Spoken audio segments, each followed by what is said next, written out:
Hey, xin chào anh em, chào mừng anh em đã quay trở lại với channel của mình. Trong video clip ngày hôm nay thì chúng ta sẽ cùng tiếp tục trải qua cái hành trình ở cấp độ thành phố cấp 2 trong Warpath. Ok.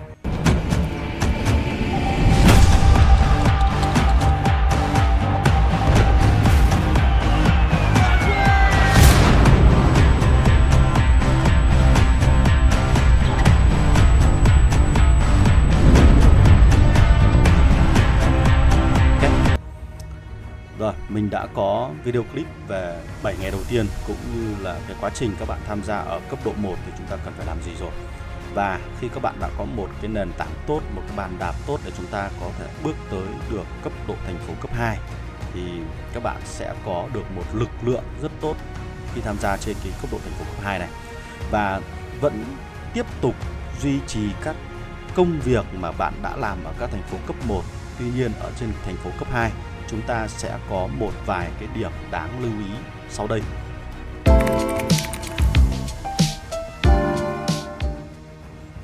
Thứ nhất, đó là tham gia vào một liên minh mạnh mẽ.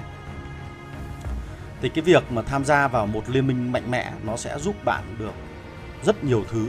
Cái thứ nhất là chúng ta sẽ có thêm các buff ở cấp độ 2 từ các pháo đài, các địa điểm công trình quan trọng ở trên bản đồ như thế này. Đồng thời là các liên minh cấp độ cao hơn nó sẽ có được lượng tài nguyên, lượng nghiên cứu tốt hơn để chúng ta có thể khai thác được trong lãnh thổ của liên minh nó nhanh hơn. Đấy là cái nhất. Cái thứ hai là các dương mà người dùng mua các vật phẩm trong trò chơi nó cũng được bonus thêm vào cái phần này để chúng ta có thể nhận thêm miễn phí. Và từ những cái nguồn này nó sẽ là một trong số những nguồn cung cấp rất nhiều các vật phẩm có giá trị để cho các bạn có thể phát triển được tài khoản của chúng ta. Thế tuy nhiên là để tham gia được vào một cái liên minh mạnh mẽ thì chúng ta cần phải săn tìm các liên minh đó ngay từ trong thời kỳ chưa kết thúc thành phố cấp 1. Tức là mới mở được cổng ở thành phố cấp 1 chúng ta đã cần phải để ý được điều này ngay. Bởi vì trong thành phố cấp 1 của bạn thì dường như chỉ có mỗi một liên minh của các bạn là mạnh mẽ nhất. Nhưng ở trong cùng một cụm chiến trường chúng ta sẽ có nhiều liên minh khác nhau để nắm bắt được xem là bên cạnh thành phố của mình còn có những liên minh nào phát triển tốt hơn hay là những liên minh nào có nhiều cá voi thì chúng ta sẽ cần phải kiểm tra trong các phần bảng xếp hạng này một cách thường xuyên. Một cái điểm mà chúng ta có thể dễ dàng kiểm tra đó là cái thứ hạng đầu của bảng xếp hạng ở phần thế giới. Là chúng ta nên tập trung đầu quân cho những liên minh có lực chiến vượt trội hơn hẳn so với những liên minh khác. Ví dụ như trong cái máy chủ mình đang có cái tài khoản này thì các liên minh từ hạng 1 cho đến hạng 5 nó có lực chiến vượt trội hơn hẳn so với những liên minh hạng 6 đến hạng số 10.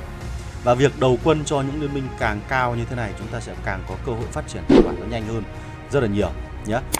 Và cái để được một suất tham gia vào các cái liên minh này thì các bạn cần phải liên hệ với các nhà lãnh đạo từ rất sớm để chúng ta có thể mở cổng một cái là chúng ta có thể đầu quân và chúng ta có thể gia nhập ngay lập tức khi mà chúng ta có thể nhé.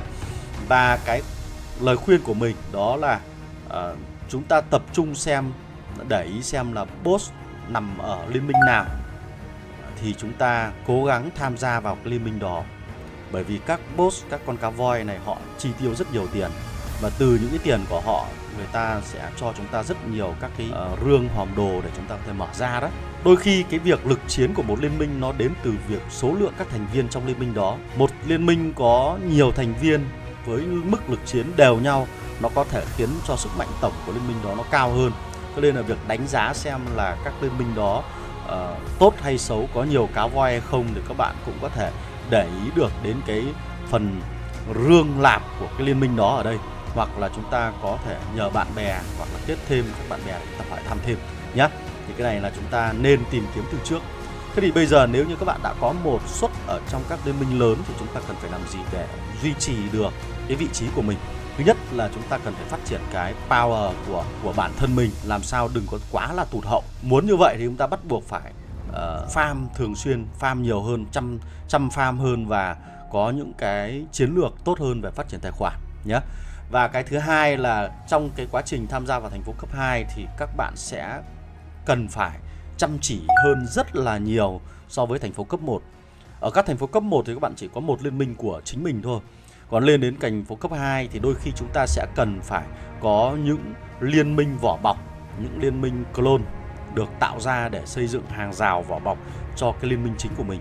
Và việc đóng góp xây dựng vào trong cái quá trình này là một trong số những điểm số để chứng minh rằng bạn là một trong số những người chơi tích cực, bạn là một trong số những người chơi có giá trị đối với liên minh. Và kể cả nếu như sau này bạn có yếu một chút về mặt lực chiến nhưng bạn tích cực, bạn chăm chỉ thì vẫn có một cái vị trí nhất định ở trong cái liên minh của các bạn nhé. Thì ở trên thành phố cấp 2 cái việc đi xây này nó rất là phổ biến và chúng ta cần phải làm việc nhiều hơn ở trong cái giai đoạn này.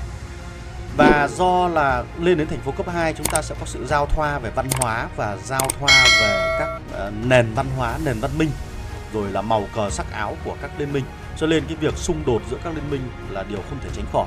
Và cái việc mà các bạn cần phải tham gia chiến đấu để bảo vệ lãnh thổ của mình trước các kẻ thù hoặc là xâm chiếm các thành phố cũng là một điều mà chúng ta nên đáng cân nhắc. Tuy nhiên, cái việc mà chúng ta tham gia vào chiến đấu ở các thành phố khác nhau thì các bạn cần phải quan tâm đến cái kế hoạch tác chiến thành thị này.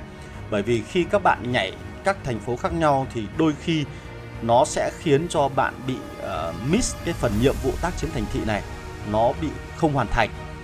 Và cái việc không hoàn thành này nó sẽ cướp đi của bạn một vài cái phần quà mà nó rất quý giá cho giai đoạn đầu của trò chơi như thế này. Những cái phần quà này tuy là rất nhỏ nhưng các bạn cố gắng là hoàn thành nó bất cứ khi nào có thể. Đừng như cái tài khoản này vì có những nhiệm vụ rất là dễ, ví dụ như là mở sương mù đấy, hoặc là tiêu diệt các đơn vị hắc quả trên bản đồ thôi. Trông như thế này nhưng mà cứ tích tiểu thành đại là chúng ta cũng sẽ có được một vài các cái vật phẩm rất là đáng giá, phải không các bạn? Chứ còn bỏ qua như thế này thì rất là phí. Bởi vì chúng ta là những người chơi free to play, cho nên mọi phần quà nhận được đều có giá trị cả các bạn ạ nhé. Thế nên là cái việc mà nhảy giữa nhiều thành phố khác nhau để chiến đấu ở trên cấp độ 2 nó sẽ khiến cho các bạn bị lỡ mất các phần quà này, thì cái này các bạn cần phải để ý nhé.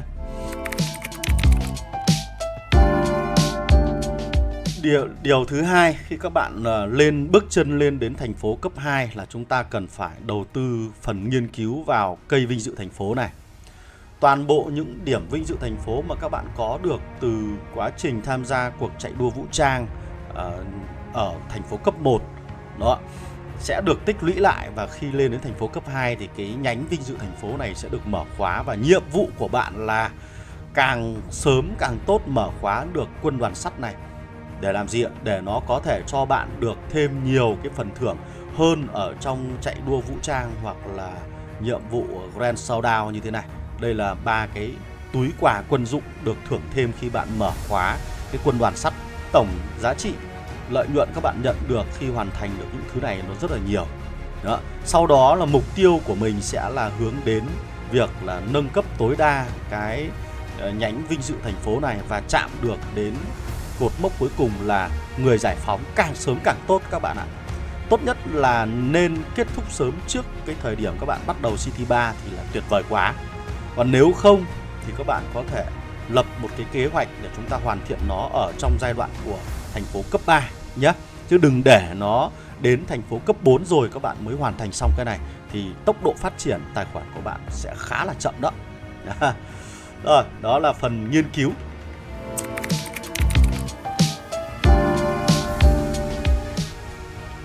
Cái thứ ba là các bạn cần phải tập trung nâng cấp nhà chính lên đến cao hơn nữa, càng cao càng tốt, có thể lên đến level 28, level 29 hoặc thậm chí là level 30 ở trong giai đoạn thành phố cấp 2 này. Và để làm được điều này thì vẫn nối tiếp cái video ở thành phố cấp 1, đó là chúng ta chỉ nên tập trung vào nâng cấp những công trình quan trọng nhất để hỗ trợ điểm xây dựng, để từ đó chúng ta có thể nâng cấp được công trình nhà chính này lên càng cao càng tốt. Chứ chúng ta không nên sa đà vào những công trình khác mà nó ít ảnh hưởng. Đấy. Mặc dù là phần tài nguyên dành cho nó khá là ít và bạn thường bị hấp dẫn bởi những công trình đó. Tôi lấy ví dụ ở trong tài khoản này là thay vì nâng cấp các công trình liên quan đến trại lính hoặc là pháo phòng không hoặc là xưởng sản xuất, thì người chơi này lại đầu tư vào sân bay. Thì đây là một trong số những công trình mình cho rằng là rất là lãng phí trong giai đoạn đầu của trò chơi. Nhà chứa máy bay số 2 hoặc nhà chứa máy bay số 3, mặc dù những công trình này nó tốn rất ít tài nguyên, có thể nó sẽ cho bạn nhiều điểm xây dựng để bạn có thể hoàn thành được cái phần điểm xây dựng này để nâng cấp nhà chính. Nhưng cái điểm đó nó chỉ giúp bạn tăng mức lực chiến ảo chứ không giúp bạn phát triển tài khoản của bạn một cách bền vững hơn được và khỏe hơn được ngay trong giai đoạn đầu. Cho nên lời khuyên của mình vẫn là tập trung nâng cấp nhà chính và những công trình quan trọng. Những công trình quan trọng là những công trình nào? Cái thứ nhất là xưởng sản xuất và trung tâm nghiên cứu. Cái thứ hai là các trại lính. Cái thứ ba là tường thành và pháo phòng không. Đây là 3 cái công trình quan trọng nhất đối với các bạn ở giai đoạn thành phố cấp 1 và thành phố cấp 2. Bên cạnh đó thì chúng ta có thể chọn một nhà chứa máy bay này thôi để nâng theo đuổi cái cấp độ của nhà chính là đủ. Còn đâu toàn bộ tài nguyên liên quan đến nguyên liệu sản xuất và các nguyên liệu các bạn khai thác được cần phải tiết kiệm tích lũy lại nhé, thì nó mới nhanh được chưa? Bên cạnh cái việc mà các bạn nâng cấp nhà chính thì chúng ta sẽ cần phải hoàn thành các màn chơi chiến dịch càng sớm càng tốt. Cứ mỗi cấp độ nhà chính được mở khóa, các bạn cần phải hoàn thiện được cái phần chơi này. Mục tiêu của chúng ta là phải clear nó càng sớm càng tốt, lên đến bản đồ 12-40 càng nhanh càng tốt, bởi vì nó sẽ cho các bạn lợi tức theo giờ. Các bạn càng hoàn thành sớm thì các bạn càng có lợi và càng hơn những người chơi khác về sau rất là nhiều thứ. Bởi vì các điểm này chúng ta có thể dùng để mua các món hàng ở trong này phục vụ trang trại trong trò chơi này rất là lớn. Ví dụ trong giai đoạn đầu chúng ta sẽ cần rất nhiều đầu đạn như thế này, hoặc là điểm kinh nghiệm để nâng cấp các đơn vị xe tăng hoặc là máy bay của các bạn, để từ đó chúng ta lại tiếp tục là có hoàn thiện các màn chơi chiến dịch này.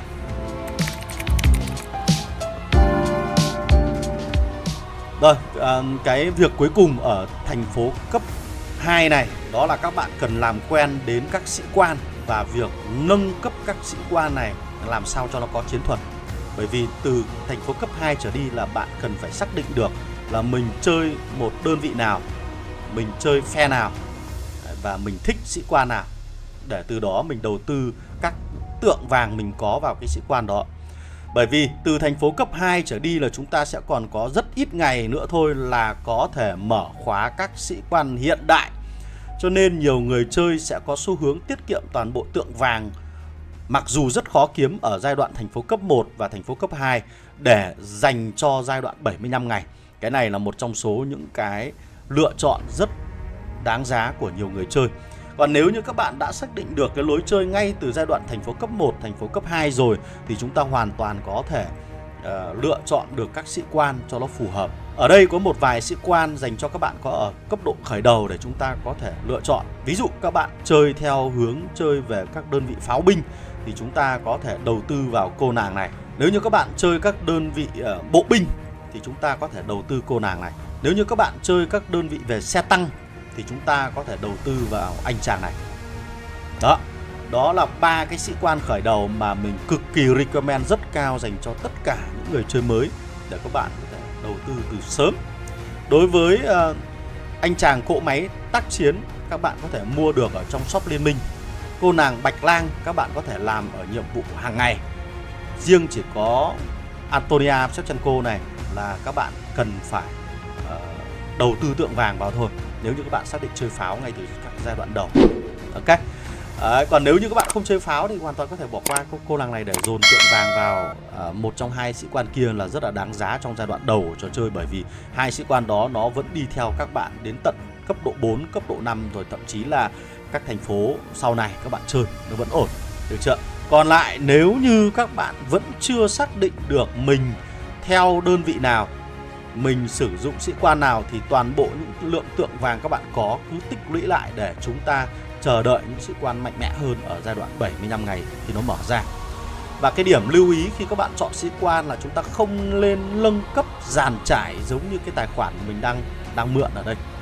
Bởi vì việc nâng cấp dàn trải như thế này sẽ khiến cho các bạn càng bị phân tán tư tưởng nhiều hơn vào trong việc đầu tư sĩ quan và lựa chọn sĩ quan. Thế thì các bạn có thể lựa chọn cái việc nâng cấp tập trung vào những cái kỹ năng mà sau này có thể dành cho việc học tập cho các sĩ quan sau này, nó sẽ tốt hơn cái việc học tập dàn trải như thế này. Ví dụ như cô nàng Mary này chẳng hạn, thay vì chúng ta nâng cấp kỹ năng 3223 giống như cái tài khoản này đang có ở đây, thì các bạn dồn toàn bộ các tượng vàng của Mary các bạn kiếm được vào một trong các kỹ năng này thôi. Đó, để sau này chúng ta học tập cho các sĩ quan mạnh mẽ hơn thì nó sẽ có giá trị hơn rất là nhiều. Bởi vì những cái sĩ quan như thế này nó sẽ sớm bị thất sủng khi mà 75 ngày mở ra. Bởi vì các sĩ quan thế hệ 2, thế hệ 3 và thế hệ 4 nó rất là mạnh mẽ các bạn ạ. Đó, đây chính là lời khuyên rất là đáng giá dành cho tất cả mọi người chơi nếu như các bạn chơi lại từ đầu. Và những người chơi mới chúng ta cần phải để ý cái này. Bởi vì cái lượng tượng vàng các bạn kiếm được nó cực kỳ khó. Đặc biệt nếu như các bạn không phải là những người chơi nạp tiền thì lại càng khó khăn hơn. Ok, rồi. Ok, rồi phần tiếp theo đây là dành cho những người chơi nạp tiền. Khi các bạn nạp tiền ở trong cấp độ thành phố cấp 2 này thì các bạn có thể mua những gói quà nào. Cái thứ nhất là chúng ta vẫn nên đầu tư vào vé chiến đấu hội kín. Đấy, hoặc là hội tam điểm giống như cái tài khoản này đang có đây. Đấy. Và hợp đồng vũ khí, hợp đồng vũ khí. Đây là ba cái gói rất tốt dành cho tất cả mọi người chơi với cái tài chính hạn hẹp. Một tháng mà các bạn có thể đầu tư được, nó rơi vào cỡ khoảng gần 2 triệu Việt Nam đồng. Thế thì trong cái giai đoạn thành phố cấp 2 này thì các bạn cần lựa chọn cái điểm gì ở trong cái hai cái hộp quà này. Thì cái recommend của mình đó là các bạn có thể lựa chọn cái điểm vinh dự thành phố để chúng ta có thể hoàn thiện sớm các mục nghiên cứu trong cây vinh dự thành phố, càng sớm càng tốt. Khi các bạn đã mở khóa được mốc cuối cùng rồi thì chúng ta có thể đầu tư vào thẻ xe để mở ra các đơn vị, hoặc là đầu đạn và bánh răng để nâng cấp các đơn vị lên đến level càng cao càng tốt. Và gần lên đến thành phố cấp 3 thì cái việc level của đơn vị quân đội nó quyết định đến chiến thắng trong trận chiến rất là nhiều các bạn ạ nhé. Rồi, trên đây là một vài cái lưu ý của mình ở giai đoạn thành phố cấp độ 2 thì các bạn có thể tham khảo để phát triển tài khoản của bạn một cách thuận lợi nhất có thể. Bên cạnh những cái lưu ý này thì những cái lưu ý ở thành phố cấp 1 các bạn vẫn cần phải thực hiện theo. Ví dụ như là tăng cấp độ VIP lên đến càng cao càng tốt, tăng cấp độ khai thác tài nguyên càng nhiều càng tốt. Đó, và tăng cấp độ chăm chỉ của các bạn lên. Nhớ, chứ còn trò này đôi khi lười thì nó cũng không thể giúp được các bạn vượt qua được các khó khăn đâu. Và đừng quên mỗi ngày chúng ta nên kiểm tra các cái phần nhiệm vụ lãnh thổ pháp lý để hoàn thiện nó càng sớm càng tốt và càng nhiều càng tốt. Nếu như chúng ta có thể đạt được cái mốc 3 này thì lấy nó, còn nếu không thì các bạn cứ chỉ dừng lại ở mốc số 2 là hoàn toàn tuyệt vời rồi nhé. Rồi, còn bây giờ video clip của mình cũng đã dài. Cảm ơn bạn Yumi đã cho mình mượn tài khoản ở cái máy chủ này. Và xin chúc các bạn có một giai đoạn thành phố cấp 2 phát triển tốt nhất để chúng ta làm bàn đạp cho thành phố cấp 3. Còn bây giờ xin chào và hẹn gặp lại các bạn ở trong các video lần sau. Goodbye.